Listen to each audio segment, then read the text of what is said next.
Estamos começando mais um programa Saúde é Tudo, aqui pela sua TV União.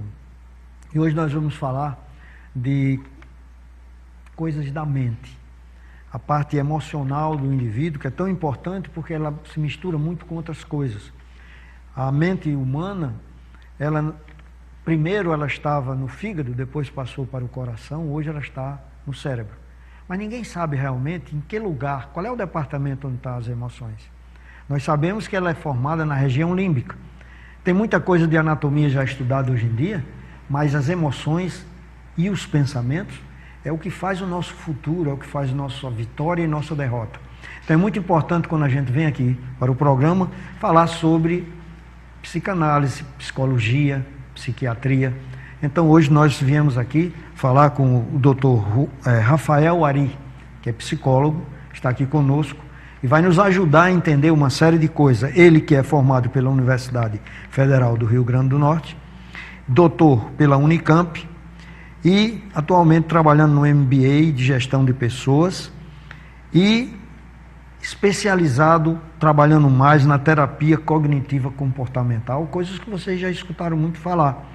Existem várias linhas de tratamento psicológico, psicanalítico, e cada um diz eu sou isso, eu sou aquilo, mas vocês findam não sabendo muito o que é isso. Então hoje nós vamos traduzir para vocês o que é uma terapia cognitiva comportamental, que é um tipo de trabalho psicológico que se faz em pessoas que têm às vezes doenças ruins de tratar e que elas se dão muito bem com esse tipo de tratamento.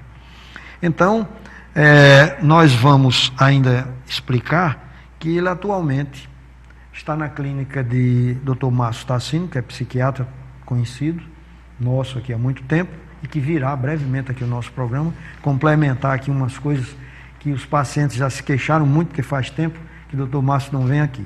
Mas é isso mesmo. Então hoje nós vamos falar sobre terapia cognitivo-comportamental. O nome é meio complexo, mas vocês vão entender que ela vai direto lá para a nossa mente, nosso espírito, a espiritualidade, sem com isso a gente mexer em religião. Todas as religiões são boas, todas elas falam de felicidade, de você chegar no nirvana, no maior, mas a gente vive num mundo muito agitado, muito agressivo, muito selvagem, e é preciso sentar ok para poder superar e vencer, porque nós estamos aqui para vencer, não é para perder. Nós viemos aqui no mundo para vencer e não para perder. Então nós vamos jogar um pequeno tape para vocês começarem a se situar no que nós vamos falar hoje aqui nesse programa. A terapia cognitiva comportamental, ela não vai dialogar com o inconsciente buscando conflito. Ela vai dialogar com a consciência, com o lado racional do sujeito, com o eu. Vamos falar dos dois tipos mais comuns de psicoterapia, a psicanálise e a terapia cognitivo-comportamental. Para termos uma ideia melhor de como elas funcionam, vamos falar um pouquinho de como é o funcionamento do nosso aparelho psíquico. Nosso aparelho psíquico, ele funciona como outros aparelhos do corpo, com partes que se relacionam. Então, as partes mais voltadas para o sofrimento psíquico são o que nós chamamos de isso, o inconsciente, é lá que estão os nossos desejos, as nossas ideias mais inconfessáveis. Ele é regido pelo princípio do prazer. Nós temos, por outro lado, o supereu, que é o herdeiro da cultura, da educação, de tudo que nós aprendemos que é certo e errado durante a vida. E nós temos a outra parte, que é o eu, que a gente chama também de princípio da realidade, que tenta administrar as forças que vêm do inconsciente, querendo satisfação, com as normas e as regras da cultura, é uma espécie de juiz. Esse sistema, ele funciona o tempo inteiro na vida da gente. A toda hora a gente está em conflito, vamos fazer isso, aquilo, eu vou fazer isso, mas eu acho que não é certo, que é justo. Mas em alguns momentos esse sistema emperra de uma tal maneira e daí brota os sintomas. Diante desse sintoma que traz sofrimento ao sujeito, que pode ser uma depressão, que pode ser uma tristeza muito grande, uma compulsão, um desânimo, ele vai procurar uma terapia. A terapia psicanalítica, a psicanálise, ela tenta descobrir, através da sua técnica, que se chama associação livre, Que conflito é esse que se deu tão forte que como resultado apareceu o sintoma? Então ela vai pesquisar que desejo inconsciente foi esse, que entrou em conflito com essas forças do super-eu e que o eu do sujeito não conseguiu administrar e acabou se transformando num sintoma. A terapia cognitiva comportamental, ela não vai dialogar com o inconsciente buscando o conflito. Ela vai dialogar com a consciência, com o lado racional do sujeito, com o eu.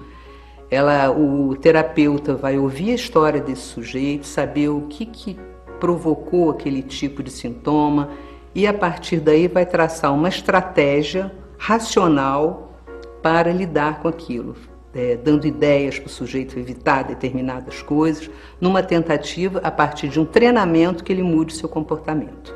Cabe a cada um escolher a terapia com a qual se identifica. Então vocês viram aí um trailer, que é uma coisa muito bonita, né? E mesmo para o paciente que está necessitado, que aí muitas pessoas que assistem o programa têm conflitos interiores e tem aquela deixa, né? Aquela coisa de dizer assim, bom, mas eu não vou porque senão vão dizer que eu estou maluco. Então ele perde tempo com isso. Porque tem muito maluco por aí ocupando cargos importantes e perigosos. E você poderá muito bem resolver o seu problema e ser feliz. O que é importante não é você ter cargos importantes, é você ser feliz. E a vida é muito curta para você sofrer. Então, aqui nós vamos ver algumas coisas que vai um dia lhe dar o direito de você dizer, eu estou precisando, eu vou procurar ajuda.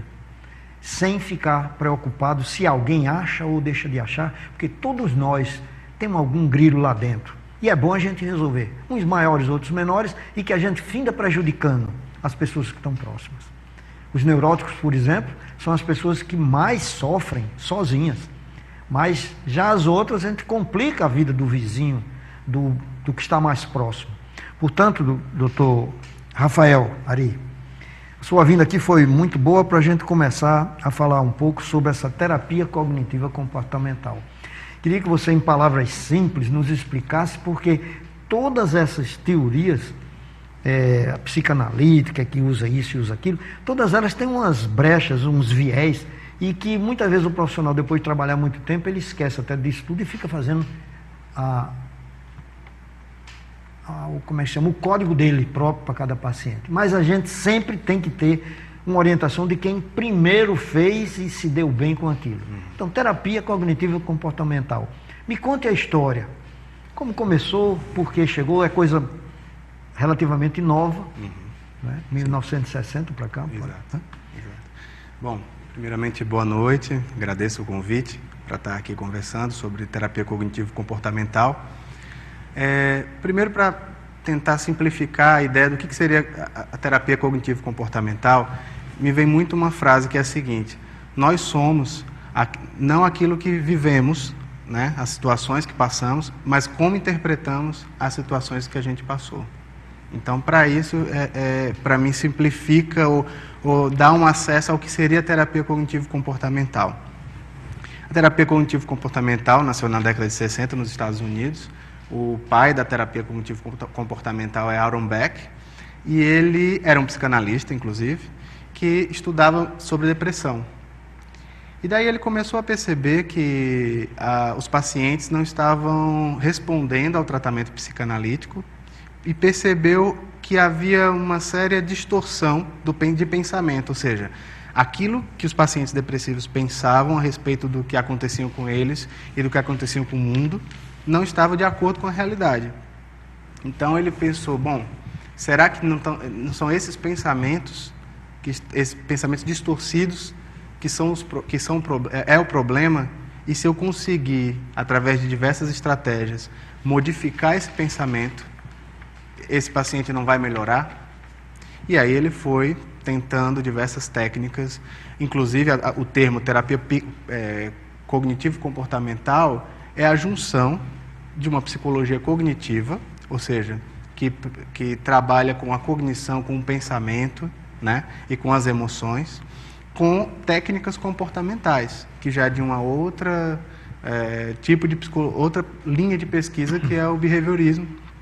Então ele juntou a ideia de que nós os nossos pensamentos influenciam as nossas emoções, sentimentos e humor, e isso faz com que a gente se comporte de uma determinada maneira. Ora, se o nosso pensamento ele é um pensamento disfuncional, ou seja, negativo, ruim, você vai sentir coisas ruins sobre esse pensamento, e isso vai fazer com que você se comporte de uma maneira negativa. Então, todo esse processo, que parece muito simples, na verdade é uma descoberta muito grande quando a gente faz com que o paciente perceba que o pensamento negativo dele causa aquelas emoções e causa aquele comportamento disfuncional que a gente chama, né? Mas, ou seja, a pessoa começa a não se sentir bem com a vida, a não se sentir feliz consigo mesmo. Olha, vocês vejam só, se a gente fizer um pequeno resumo do que o Dr. Rafael falou aqui, tem uma profundidade muito grande. Veja só, falou ele que o pensamento gera os sentimentos e os sentimentos geram o comportamento. Isso é tudo. Se você vive pensando eternamente em determinadas situações, a gente diz isso de uma maneira mais rudimentar, a gente atrai. Realmente não é bem assim, mas tudo é energia, e realmente, se você tem um pensamento ligado a toda a vida a uma determinada coisa, você está perdendo muito tempo em relação a outras. E você vai ser exatamente, você vai sentir exatamente aquilo que você vive pensando, você vai começar a sentir aquilo, e daí vai gerar em você um comportamento. Então, tudo isso está incluído no trabalho que o Dr. Rafael faz, e que você pode ainda complementar mais um pouco isso que eu falei aqui, que eu tenho uma outra pergunta importante para lhe fazer depois. Sim, vamos colocar em linhas mais claras, né? Por exemplo, o sujeito vai para uma entrevista de emprego, para a gente ter uma ideia de como funciona isso. O sujeito vai para uma entrevista de emprego. Na sala de espera, ele pensa, olha, esse cara não vai gostar de mim, não vai com a minha cara. Só que esse pensamento, ele é tão rápido, que a gente chama de pensamento, o pensamento automático, ele surge na cabeça, e você precisa, durante o processo terapêutico, treinar, fazer com que o paciente se treine a perceber esse pensamento, porque esse pensamento automaticamente vai trazer um sentimento, um humor, uma emoção ruim, e ele vai ficar cabisbaixo, vai entrar nervoso. E como é que ele vai se comportar dentro da sala na entrevista de emprego? Vai começar a tremer, vai começar a sentir o coração bater mais rápido, vai suar, isso vai passar um aspecto de insegurança, e de fato ele vai fazer o quê? Essa profecia que ele fez lá fora vai se cumprir. Ele não vai. Então, perceba que o pensamento que ele teve lá na sala de espera para ser entrevistado para um emprego, fez com que toda uma cadeia de sentimentos e comportamentos acontecesse e gerou aquilo que ele esperava. Só que ele não está consciente, geralmente o paciente não está consciente, a pessoa não está consciente desse processo. Então, no processo terapêutico, a gente vai fazer com que essa pessoa tome consciência disso. Ela começa a trabalhar o pensamento que é automático. Exato. Às vezes ele não pode evitar. Não. E o pensamento chega, agora ele trabalhar a partir daí, isso, por exemplo, tem uma extensão muito grande, Rafael, no caso da sexualidade. Né? Uhum. Quer dizer, um pensamento na cabeça de uma pessoa, sexo masculino ou feminino, gera um sentimento e o comportamento cria uma situação complicada, né? Você tem alguma coisa sobre a sexualidade? É importante, né? Claro. Bom, o ser humano, ele, assim como tem uma parte racional e tem uma parte animal que vamos dizer assim, é em comum com a natureza, né? E um dos aspectos mais importantes é a sexualidade, né? E essa sexualidade, ela, por exemplo, o sujeito vai chegar, um rapaz se sente atraído por uma moça, e daí ele não se sente capaz de chegar naquela pessoa, porque simplesmente esses pensamentos automáticos agem. Agora, de onde vem esses pensamentos automáticos? Isso que é interessante. Diferentemente da psicanálise, que acredita, tem uma certa crença no inconsciente, como o vídeo que a gente viu tratou, a gente imagina que o acúmulo de interpretações que você vai tendo durante a vida cria um núcleo de pensamento que a gente chama de crença.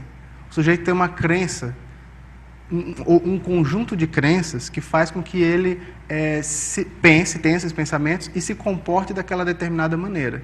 Então, não é uma coisa que acontece do dia para a noite. É um acúmulo de vivência. Agora, mesmo assim, duas pessoas podem ter vivido as mesmas coisas e ter reações frente à vida ou interpretações da vida totalmente distintas. Isso aqui é o mais bonito no que eu vejo da terapia cognitivo-comportamental, é essa individualização da visão do terapeuta para o seu paciente. O paciente, para ele, é uma pessoa realmente individual. Eu não vou encaixá-lo em nenhuma teoria maior. Eu vou fazer entender como é que aquele ser humano leu aquilo que aconteceu durante sua vida. Então, na sexualidade acontece a mesma coisa. Se o sujeito tem uma dificuldade de lidar com a sexualidade ou com a aproximação romântica, ou enfim, o que aconteceu durante a vida dele, o que ele pensa sobre aquele evento que causa tanta ansiedade para ele. Descobrir isso, esse estratagema, essas linhas, é que eu acho, pode-se dizer que a cada paciente você tem uma teoria nova. A teoria se renova na leitura e na visão em cada paciente. Isso que eu acho bonito, né? E eu, assim, como você trabalharia, ou como a técnica trabalha, porque o pensamento é complicado, ele é automático realmente. Como você faria que ele tirasse aquelas crenças? Porque o pensamento vem de uma crença mesmo. Uhum. Então, como seria esse trabalho? Mudar as crenças é complicado. É bastante. Na verdade, a gente a gente vai na primeira camada. Como a gente chama esse tripé que a gente falou, do pensamento, da emoção e do comportamento, ele atinge a primeira camada, que são... na maioria das vezes, as pessoas vão buscar terapia porque estão sofrendo. Né? E aí a gente vai pensar, bom, por que você está sofrendo? Não consigo dirigir, eu não consigo pegar um carro e dirigir, eu não consigo andar de elevador, eu não consigo andar de avião,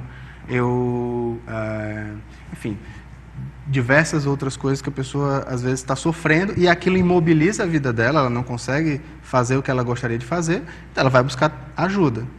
Quando você vai buscar ajuda, a gente vai tratar aquilo que primeiro está, vamos dizer assim, inflamado. Aquilo que está, a princípio, precisando de ajuda. Quando você...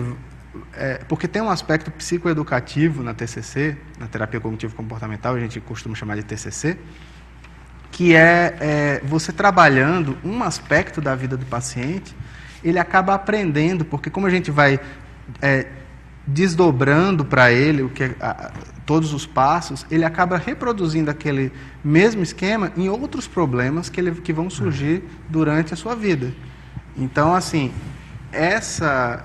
esse tratamento daquilo que está naquele momento te fazendo sofrer, porque às vezes, por exemplo, o paciente volta por outro motivo, né? O tratamento ele é relativamente breve comparado a outros tipos de terapia, como a psicanálise, por exemplo, que não tem um tempo para acabar, é um tratamento breve. Então o paciente ele volta muito com outros problemas, então quando ele vai... Um é correlacionado ao outro. E quando ele vai reproduzindo aquilo que a gente chama de psicoeducação, ou seja, ele vai sozinho conseguindo lidar com aqueles problemas, ele vai chegando ao núcleo das suas crenças centrais. Por exemplo, já que nós estávamos falando da sexualidade, que é uma coisa que chega muito lá na psicanálise que eu trabalho. Uhum. Então, por exemplo, uma moça, certo, que ela não consegue se aproximar das pessoas porque ela fica sentindo sensações junto delas. Então isso estraga a vida dela. Uhum. Porque ela não pode estar junto de ninguém, não pode ter amizades, não pode estar num evento, não aproveita aquele evento. Então, eu queria que você desdobrasse isso um pouco mais. Então, se ela resolve isso, ela resolve uma série de outros problemas que, às vezes, ela vai procurar ajuda do outro problema. Tá. Por exemplo, eu nunca consigo aprender nada quando eu estou na aula. Quer dizer, ela vai com esse problema e o problema dela original seria esse. Ela não se dá bem nos cantos porque se sente atraída e tem receio de que alguém note. Quer dizer, isso é um caso assim que a gente traz aqui para o programa, porque isso toca em muitas pessoas. Claro. Vamos pensar então, vamos fazer uma espécie de jogo para tentar imaginar o que se passa na cabeça dessa suposta paciente, né? A ansiedade, ela causa uma distorção da realidade, certo? Você está ansioso e você percebe as coisas muitas vezes maior do que elas realmente são. Você sente uma ameaça, por exemplo, dirigir um carro não é necessariamente uma ameaça na maior parte do tempo, mas aquela pessoa, para uma pessoa específica, entrar no carro já faz com que ela se sinta ameaçada. Para essa paciente que a gente está falando, eu precisaria entender o que ela pensa, quais são esses pensamentos que vêm quando ela está nessa festa, por exemplo, junto com essas pessoas. Vamos pensar, vamos perceber que eu estou atraído por uma outra pessoa e daí vão me julgar, certo? Isso. Aí eu vou começar, isso é uma ansiedade, um pensamento relativamente distorcido, porque o que eu vou propor a ela? Vamos então perceber o redor. Você percebe se alguém ou outras pessoas estão paquerando, por exemplo? Sim, percebo. Vamos supor, né? Que chega, percebo. E você percebe que o que os outros estão fazendo ou estão olhando para ela? Você acha que estão julgando? Não, está todo mundo curtindo a sua festa. Então ela vai começar a colocar essas crenças em xeque. E isso vai diminuir o tamanho da ansiedade dela e o tamanho da crença que ela tinha que aquilo era uma verdade. Porque a pessoa, quando ela está nesse estado de ansiedade, ela tem certeza que aquilo é uma verdade. Então, é trabalho do terapeuta ajudar o paciente a pôr em xeque essas grandes verdades. E aí diminuir a pressão. Isso você faz paulatinamente, né? Não é assim, você vai fazendo devagar e a coisa vai evoluindo. Você não pode expor, né, a pessoa a um nível de ansiedade muito alto. Porque, inclusive, quando isso acontece, normalmente aí o paciente se sente mal por ter feito aquilo que não fez, pensou, Sim. Né? Cria uma situação de incompetência de acontecimentos e perde oportunidades, né? Exatamente. De estar naquele ambiente, de viver aquele momento. Quer dizer, vive sempre uma coisa que não é real. Sim. Bom, nós falaríamos só sobre isso o programa todo, né? Muito interessante. Mas nós vamos fazer um pequeno intervalo e entraremos no segundo bloco. Você dirá mais algumas coisas sobre isso, que é importante, e tem muitas pessoas que têm esse problema. E às vezes é difícil falar isso.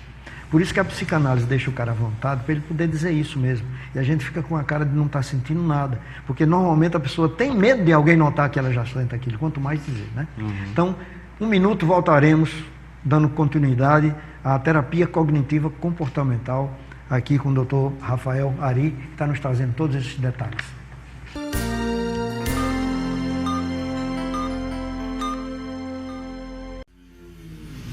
Canindé Soares, Imagens Aéreas.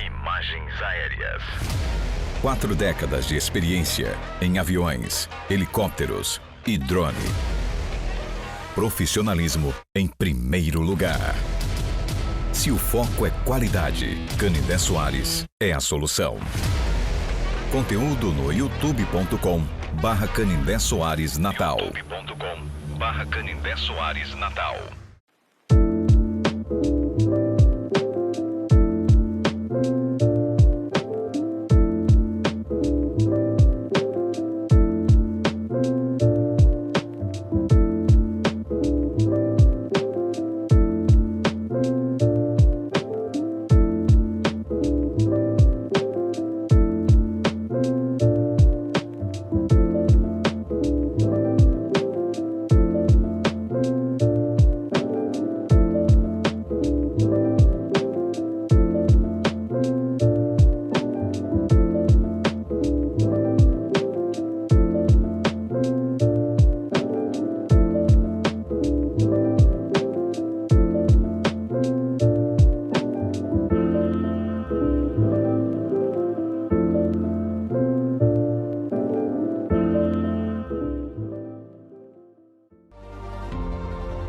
Não vamos encarar o isolamento social neste período como uma coisa ruim.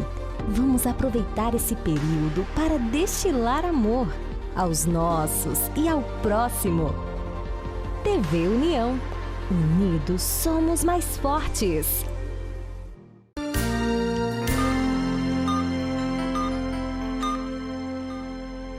Estamos voltando com o nosso programa Saúde é Tudo, hoje falando sobre algumas técnicas psicanalíticas, técnicas de psicologia e psiquiatria, hoje trazendo a terapia cognitiva comportamental, aqui com o Dr. Rafael, que a gente vai dar só fechar, né, o assunto que nós deixamos no primeiro bloco, para entrar em outros detalhes. Então, Dr. Rafael, só complementando o nosso raciocínio. É importante a gente pensar, por exemplo, nessa paciente que a gente falou no primeiro bloco, que é uma paciente que tem uma fobia social muito grande, um medo de ser identificada com os pensamentos. Exatamente, de estar numa situação que para a maioria é completamente normal e ela está ali com uma ansiedade muito grande. Então, pensar que essa ansiedade faz com que você crie uma bolha, essa pessoa vive dentro da própria cabeça, ela não consegue viver em sociedade. Daí ela vai perder oportunidades de vida, oportunidades de se relacionar, oportunidades de viver coisas que estão ali para ela viver. Se ela está numa época, por exemplo, de faculdade, que é uma época que você tem muito convívio social, e se a pessoa está fechada, pode ser que lá na frente ela até se arrependa de não ter vivido aquele momento. E então, assim, é um sofrimento muito grande. Então, a terapia, a TCC faz com que essa pessoa possa pôr em xeque todas as suas, toda essa bolha que ela vive, se realmente aquilo é necessário para salvaguardar, porque ela vai criando mecanismos para ficar cada vez mais segura na sua vida. Então, a ansiedade é um pouco, trabalha nesse aspecto. Obviamente que um nível de ansiedade é normal, né? Você tem que ter, a ansiedade ela é um motivador, ela faz você se levantar da cama, ela faz você querer fazer outras coisas, né? Ela só é prejudicial, ninguém prevê, nenhum terapeuta vai dizer, não, vamos tirar a sua ansiedade por completo, isso não existe. Então, assim, o que a gente pensa é, se aquilo está te fazendo mal, está te prejudicando, está te deixando paralisado, talvez você precise de uma terapia. Muito bem. Então, nós vamos fazer uma outra noção aqui, fazendo assim, em termos comparativos, como a gente localizaria ou como a gente colocaria a terapia cognitivo-comportamental em relação às outras linhas de tratamento psicológico. É bem interessante isso, porque a gente pode pensar que a terapia pela fala nasceu com a psicanálise, né? A psicanálise, o Freud, principalmente, foi um grande teórico, percebeu a importância da terapia pela fala como um tratamento eficaz, né? Só que aí, se a gente pegar a psicanálise e a terapia cognitivo-comportamental, a gente vai perceber que a epistemologia, ou seja, como se constrói o conhecimento, elas estão em campos diferentes. A psicanálise tem a sua própria epistemologia, sua própria forma de construir seu conhecimento, e a terapia cognitivo-comportamental, ela se expõe a um modelo mais científico, ou seja, é uma terapia altamente estudada, com meta-análise, com dados, a comprovação da sua eficácia em determinados tratamentos, em consonância com a psiquiatria, por exemplo, né, por exemplo, vou dar um exemplo, uma pesquisa da USP, de uns 10 anos atrás, que mostrou que o tratamento de transtorno obsessivo compulsivo, que a TCC, junto com o tratamento medicamentoso, tinha um potencial de cura muito maior do que os dois separados. Os dois separados tinham um poder de remissão dos sintomas muito grande, tendo a TCC uma característica diferente, porque o medicamento ele faz os sintomas se enfraquecerem. Porém, a TCC faz com que você crie um novo esquema cognitivo, e aquilo você vai estar protegido de novos recaídas. Essa coisa que você falou aí é tão importante que o desconhecimento, às vezes, por parte de profissionais que trabalham na área, cria um problema, porque quando surgiu a droga, o Prozac, que foi divulgado como a droga da alegria, então as pessoas tristes tomavam o remédio para ficar alegre. Quando na realidade o medicamento teria essa função que você falou, de abrir a janela para que a pessoa tivesse conhecimento, ela resolvia o problema dela e logicamente ficaria alegre. Então, existe uma terapia, quer dizer, usada por profissionais, mas que foi mal utilizada, ainda é muito mal utilizada. Então tem muito remédio usado antidepressivo para o camarada deixar de ser depressivo, ficar feliz e alegre. Quando às vezes o paciente nem depressão tem, ele está triste. Porque se ele tiver depressivo mesmo, ele tem que fazer um tratamento mais correto. Sim. Então são algumas críticas assim que a gente faz, porque qualquer pessoa, às vezes, porque uma pessoa está tomando um medicamento, eu vou pedir a um médico que eu vou lá para ele me dar essa receita.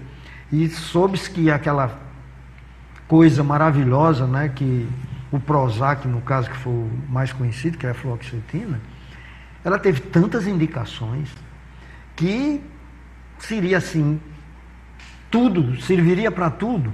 Na realidade, ela começou a ter outras indicações, porque todo remédio, às vezes, um efeito colateral dele vai dar não é?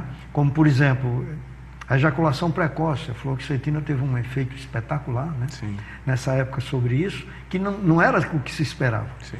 Mexeu com pessoas que comiam muito, começaram a comer pouco e vice-versa, quer dizer, cada pessoa, cada caso é um caso. Exatamente. O remédio vai atuar de acordo com... Por isso que tem que ter o profissional para saber, eu vou usar, para quê e por quê. E uma coisa que é importante ressaltar é que, por um tempo, havia uma certa rixa entre psicólogos e psiquiatras para saber quem é que tinha um tratamento mais efetivo. E hoje, felizmente, pelo menos nós da TCC, a gente trabalha, lá na Clínica Márcio Tarsino, por exemplo, a gente trabalha a psiquiatria e a psicologia em conjunto, em prol do paciente, para que ele possa ter o melhor tratamento possível. Então, isso é uma coisa que eu acho que a gente está ganhando muito, é parar com essa ideia de que é um tratamento ou outro. Não, são os dois tratamentos, quando necessário, claro. Pode ser que seja só um ou outro, mas enfim, a psiquiatria e a psicologia trabalham juntas, não é uma coisa ou outra. E a medicina está caminhando assim.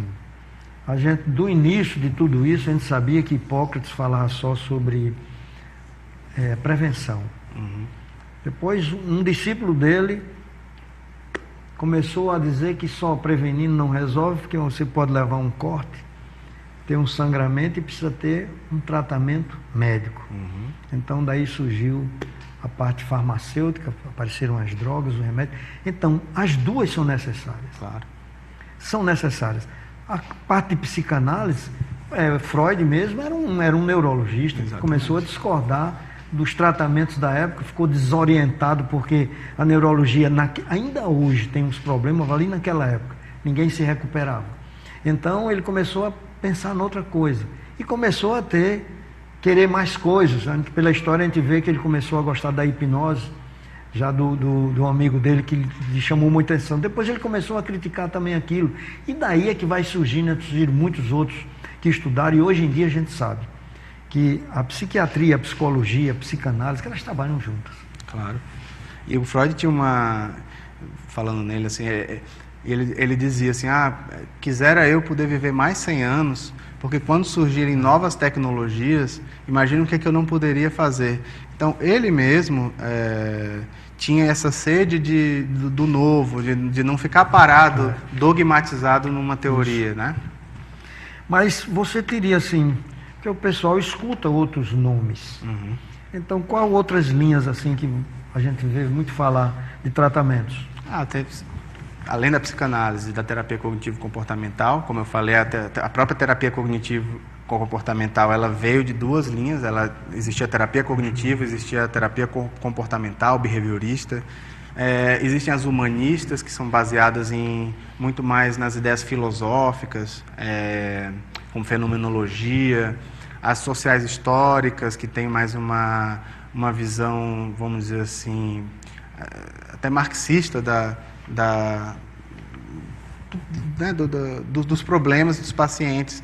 Então, a gente tem as terapias reichianas, que imaginam que o corpo possua couraças e que você, através de exercícios específicos do tipo de... Eu não sei falar tanto porque não é a minha especialidade, mas existem muitas, assim, posso dizer sem medo que pelo menos 1000 tipos de terapia existem. A diferença, como eu falo, é que a TCC ela é o tipo de terapia mais pesquisada, ou seja, que está sob pesquisa no mundo. Ela é o tipo de terapia que se submete aos rigores da ciência, vamos chamar assim.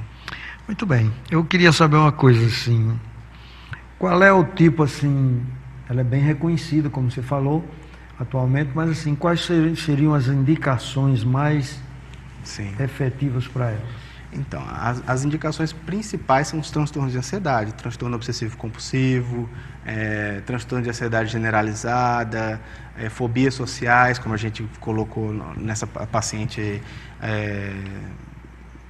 que a gente, né, essa simulação de uma paciente, então, e depressão. Essas são as principais indicações. Só que a TCC também tem aplicabilidade para transtornos psicóticos, principalmente fora do surto. Ela ajuda a, vamos dizer assim, reestruturar um pouco a cognição daqueles pacientes, né, que passou por algum surto, né, desorganizante, mas principalmente os transtornos de ansiedade e a depressão. São as principais indicações de fobia de, como a gente falou, fobia de avião, fobia de multidão, agorafobia, disfunções sexuais, tem uma série, vamos dizer assim, um amplo espectro. Eu acho assim, lá na universidade, nós temos um núcleo, uma série de profissionais, psiquiatras, psicólogos e os alunos, e que eu me sinto muito bem fazer parte lá, fui convidado pelo Dr. Francisco, que é psiquiatra, onde a gente trabalha exatamente isso, sabe? Mostrando aos alunos que eles precisam ter um pouco de espiritualidade, tem que ter um pouco de noção de uma coisa que ninguém sabe onde está, como no começo do programa eu falei, diz que as emoções vêm lá da região límbica, mas ninguém nunca foi lá para encontrar uma emoção, né?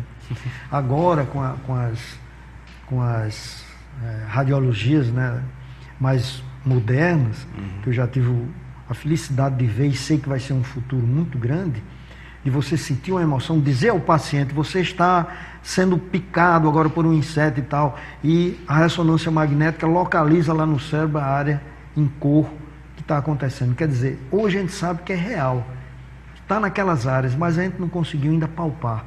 E em oftalmologia a gente tem muito isso, porque os pacientes dizem assim, eu acredito porque vi.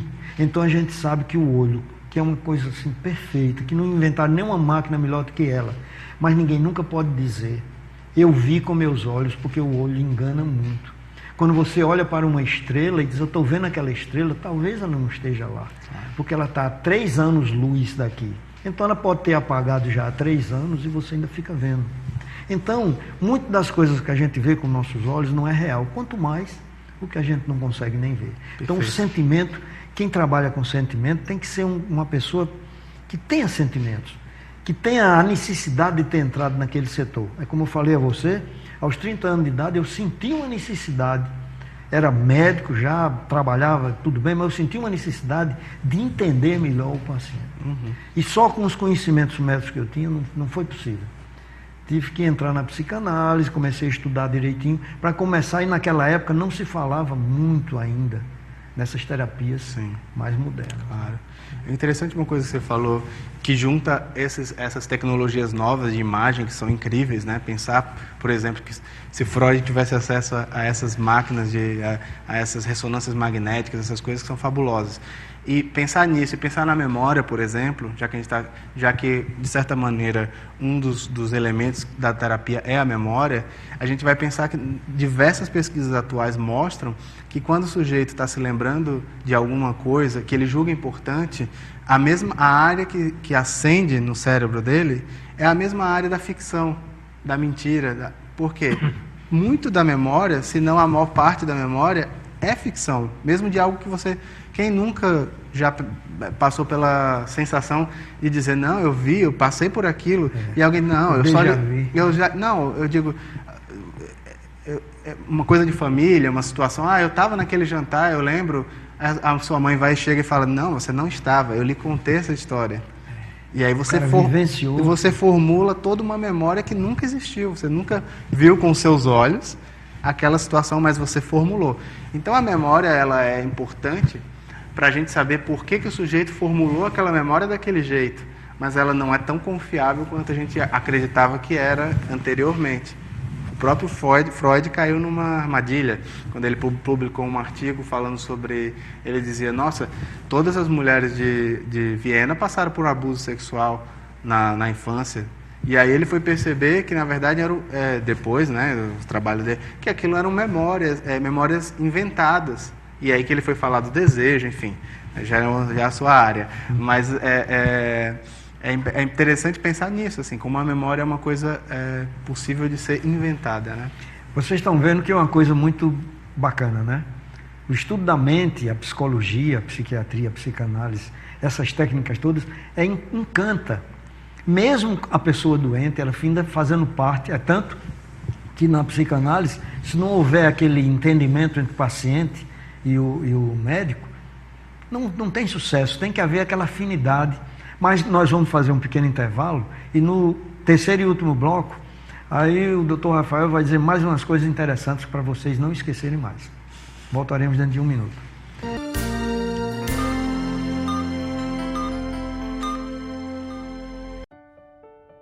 A minha história com Varela Santiago é uma história de superação. Saiu o diagnóstico de Lawane Rebeca, que foi quem iniciou o início, né, o tratamento foi ela. Correu tudo bem, mas só que com 6 meses, a irmã dela, Luane Raquel, que é gêmeas, também apareceu os mesmos sintomas. Mas o futuro que eu vejo para elas é que daqui para frente elas estejam ali também naquele lugar cuidando de crianças.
O Grupo Unidos pelos Animais está com grandes dificuldades para atender os bichinhos de rua que necessitam. O grupo precisa da sua doação para medicá-los e alimentá-los. Faça um gesto de amor, depositando qualquer quantia na conta da titular do grupo. Ou, se preferir doar medicamento ou ração, é só entrar em contato através do telefone 99972-5405. Toda ajuda é muito bem-vinda. Só o amor constrói.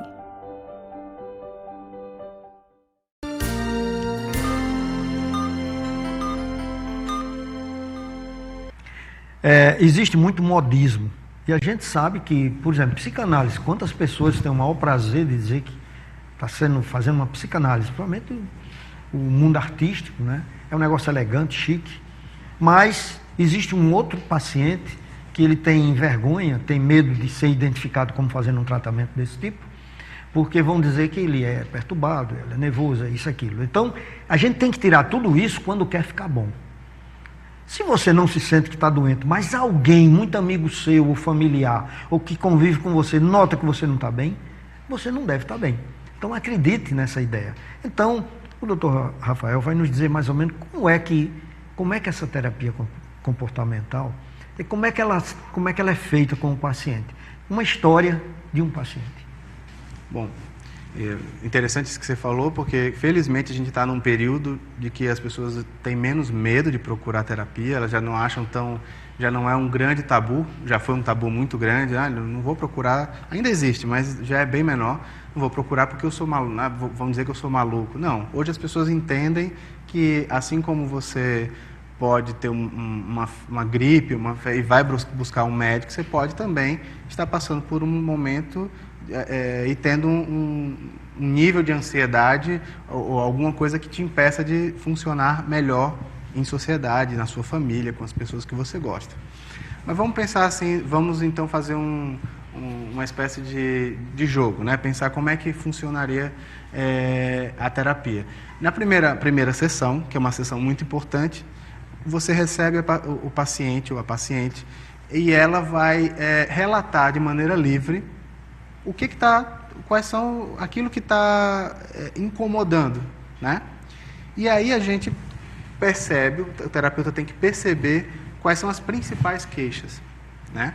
Então, de início, ela vai falando, o que te trouxe aqui, como é que você está se sentindo, vai fazendo algumas perguntas chaves, mas deixa o paciente livre e ele vai falando, olha, eu estou aqui porque eu estou me sentindo... E muitas vezes, o que é muito interessante, é que o paciente ele confunde pensamento com emoção. Ele fala, eu estou me sentindo, eu estou me sentindo triste. Mas está se sentindo triste por quê? Em que momento? Aí ele fala, eu me sinto muitas vezes triste quando eu vou na casa de um parente.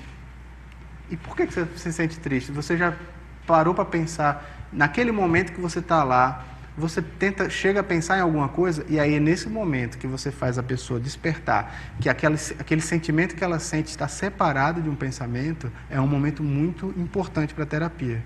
Porque dali a gente vai conseguir desenrolar um possível plano de ação. Então vamos pensar aqui num paciente, uma coisa bem básica, um paciente que tem medo de dirigir. Vamos pensar num paciente. O paciente chega, olha, minha vida não está boa, eu não consigo dirigir sozinho, eu não consigo ir daqui para ali, e aí agora eu estou gastando muito dinheiro com táxi, e eu preciso ir para o trabalho. Isso está acabando, minha relação familiar está um desastre, porque todo mundo me critica, as pessoas não entendem, que eu não consigo, né? Olha só, a quantidade de coisas que ela traz. Daí você para e vamos pensar, então vamos fazer o seguinte, uma das maneiras que você pode pensar é, o que acontece quando o que você sente, você começa a pensar por aí, o que você sente quando você entra no carro? Eu começo a suar, eu fico tremendo, as minhas mãos ficam geladas, meu coração dispara, eu acho que eu vou morrer. Isso é o que você está sentindo, mas o que você pensa quando você entra no carro? E aí ela vai parar e dizer, nunca parei para pensar nisso. E aí ela começa a refletir e achar aqueles pensamentos. Eu tenho medo de me perder na cidade, eu tenho medo de ser assaltado, vamos dizer, infelizmente estamos num período de muita violência. Então, começam a surgir esses pensamentos que a gente faz um planejamento.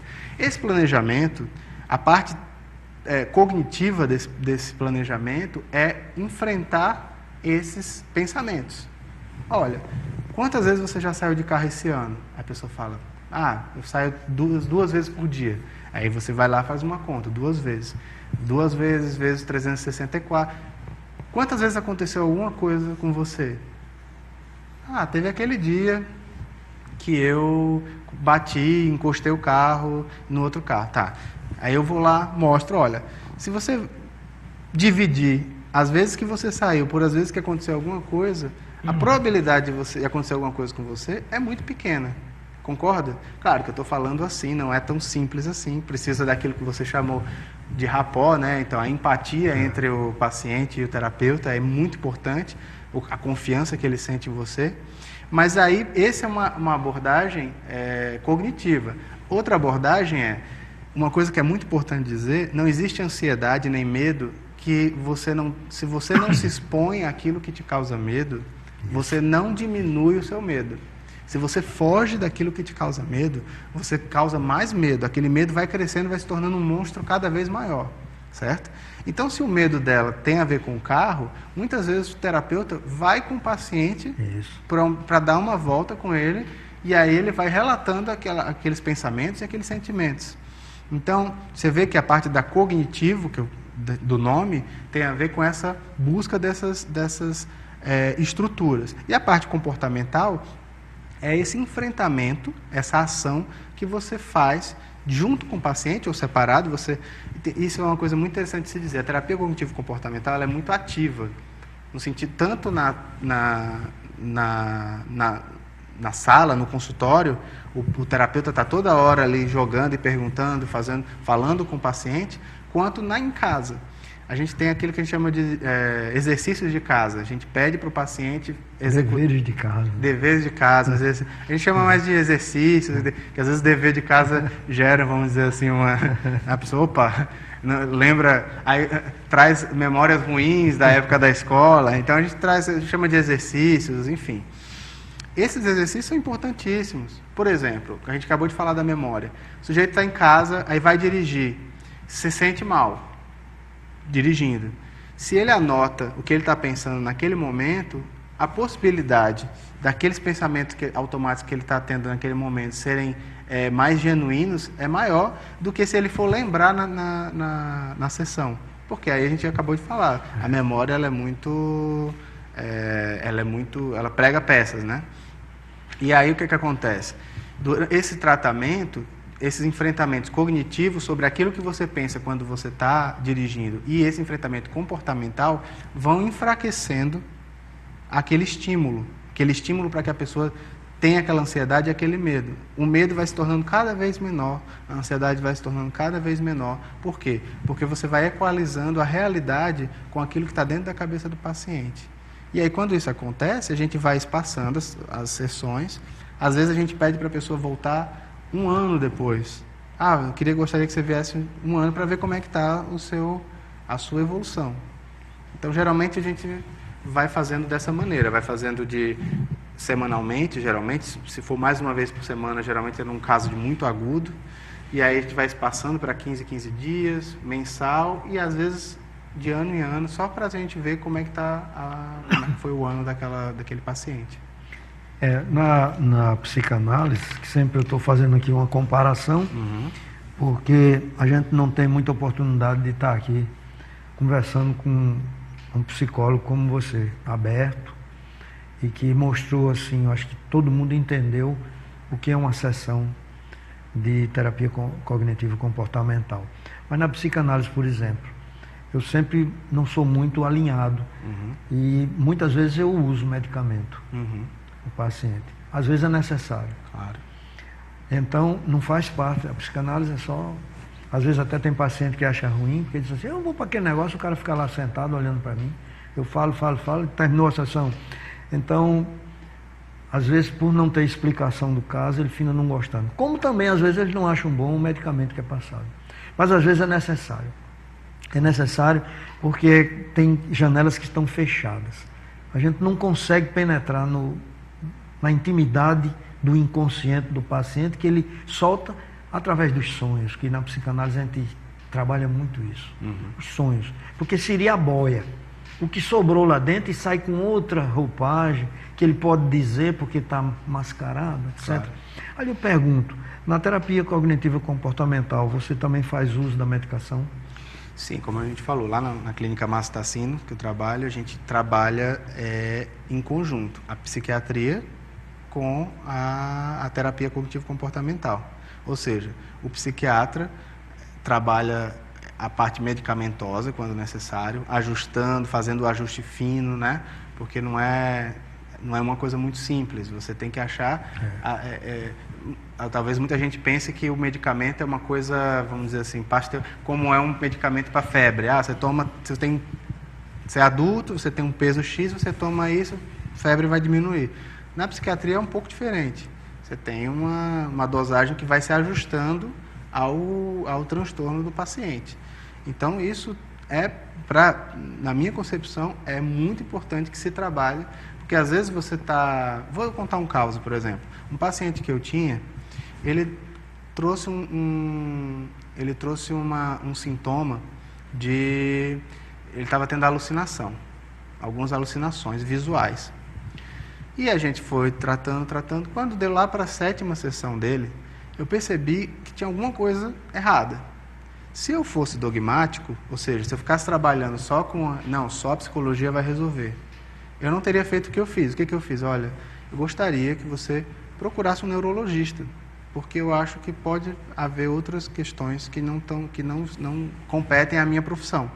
Ele foi e estava realmente com um tumor no cérebro, tratou, ficou curado, continuou na terapia, inclusive, por outras questões, não eram mais as alucinações. Mas veja bem, se você não tiver essa responsabilidade de perceber o limite da sua atuação, você pode estar causando um mal muito grande a uma pessoa. Então, não só eu, como boa parte das pessoas que trabalham com TCC pensam dessa maneira. E é importante mesmo isso. Você falou, eu também tive casos no consultório, e um foi muito importante. Essa paciente, ela hoje está muito bem, mas ela nos procurou porque sentia sintomas de desmaio e coisas assim.